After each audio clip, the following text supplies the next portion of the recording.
Hello, everyone, and welcome to a bootleg episode of Trek Canon. So, today we're going to be talking about Season 3, Episode 3 of Star Trek Strange New Worlds. Or is it Season 2? Anyway, of Star Trek Strange New Worlds, man, called Amongst the Lotus Eaters. Among the Lotus Eaters. Anyway, what's going on in this episode is this. Just a little quick synopsis, man, a little quick rundown. Basically, a Federation symbol appears on Rigel 7. The Enterprise is sent over there to figure out what's going on and how the Prime Directive was broke, why these people have technology. People who don't know what Rigel 7 is, that was featured in the first episode of The Cage, the pilot, where Captain Christopher Pike lost a few of his people. He ended up fighting this big old warrior dude, man, who looked like he a little slow in the brain. And Rigel 7 has appeared many times in Star Trek canon. By the time you get up to the later series of Star Trek, man, Rigel 7 is basically a tourist place where everybody goes to see the temples and everything like that. So what we get in here is going into one of the biggest tropes of all old Star Trek, and what that is the breaking of the Prime Directive, or the contamination of non-member or non-advanced worlds. And that was a big thing back in the day, man. Just think of, like, they had several episodes just off the top of my head, man. Bread and Circuses. What was the other one? Let me see. You got Bread and Circuses. You have the one where they was the gangsters, man. One where it was the gangsters and everything like that. What was the name of that episode? Anyway, but back in this time, man, and another thing that always used to interest me when it came to Star Trek, whenever they decided to look back at a time where the leaders were great and leader was able to bring everybody together into a system that was I guess at its base nice. It was always a Nazi civilization. Have you guys ever noticed that in Star Trek they always wanted to do what's best for the civilization, but whenever the civilization was contaminated by that best, it always reverted to some type of Nazi ideology. And I was always like, why is that? Anyway, so basically we focus on two people, man, one of which I've always wanted them to kind of focus on, which was Ortega, and I wanted them to focus a little bit more on Nonya Singh. Now, the reason I wanted them to focus more on her was because I want to find a connection between her and Khan, besides just the birthright. Does she have any evolved or you know type of thing that would make her a Superman that was genetically passed on to her from Khan, from his bloodline? But basically, man, they going down to Rigel 7. They end up meeting one of the crew members that Zach, who we end up losing, who we know he lost in the episode The Cage. And it was pretty cool how they used old canon. The Star Trek Strange New Worlds is really good at this.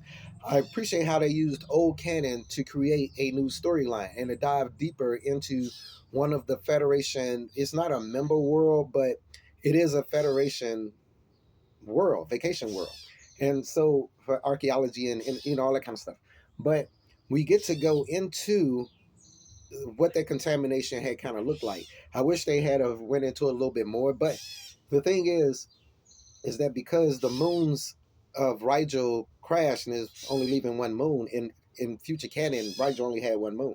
But in these moons colliding, man, the debris has some type of radiation that would affect your memory. And the memory that it affected was things like I forget what they called. Your innate memories were intact. So if you were good at a job, or if you had memories of language, or profession, stuff like that, that isn't affected, weirdly. But your name, things like that, your relations, all of these things left within a day. And you had people who were workers, people who stayed in the temples. The people in the temples, they didn't lose their memories. The people out that was the workers, they'll lose their memories every day. And the thing is that there's so many aspects you can go into on that, because another one of the big things that Trek has always tried to instill in people is that your history defines you, whether that history is good or whether that history is bad. just like Kirk said in the Undiscovered Country, uh, I think it was Undiscovered Country, but just like Kirk said, I need my pain. My pain is what makes me who I am, you know? So I say that because there was this gentleman who, the people who forget all the time, they used to write these totems on themselves. They used to write these totems that helped them remember. And this guy had one that he had wrote over. Now, speaking of the guy who remembered stuff, those totems was pretty detailed with that guy. That guy knew a whole lot of stories and stuff like that that he shouldn't have known, under the situations that he was under. But I understand, time constraints of the writing, and everything like that, moving the plot along, exposition. I understand that. But he knew a whole lot of stuff for a person who had just some symbols on his arms that. But we go back into the Rigel Warriors, man, and like I said, why they had looked a little special back in the original series.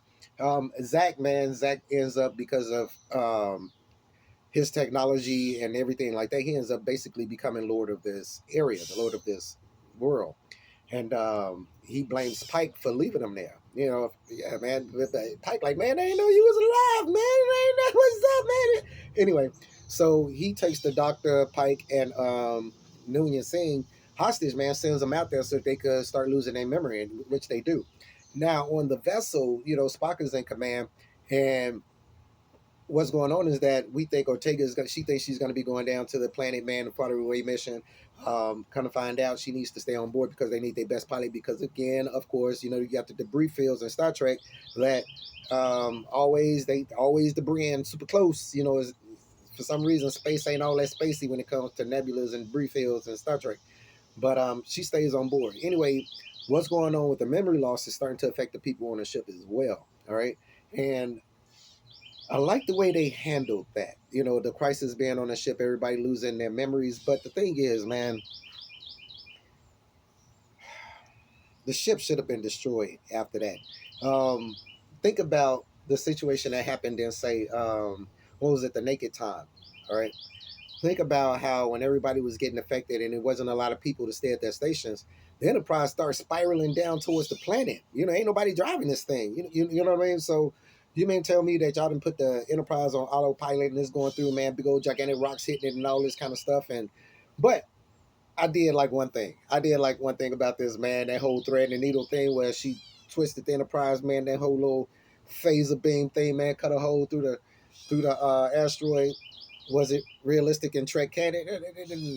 But it was pretty to see, and I'm glad that they put it in there in many ways. But getting back to Rigel, man, and talking about how pain forms who we are.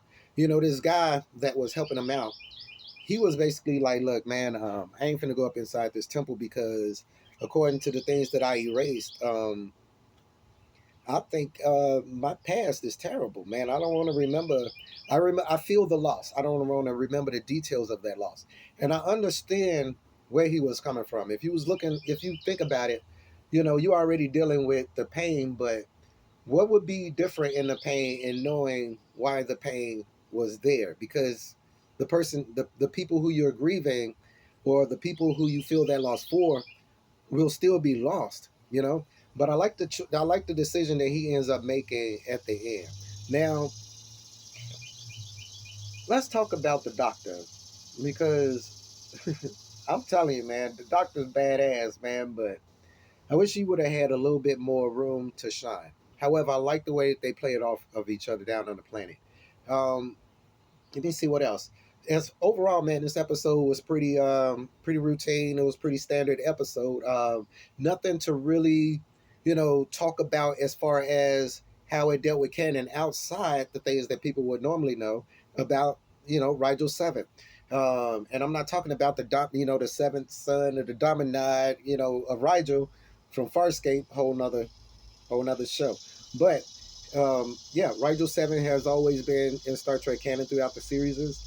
The evolution of Rigel from being a war planet to being a tourist place. So we got a chance to go and see what happened to one of the crew members. We got a chance to go over one of the tropes that was always be a piece of the action. That was the name of it.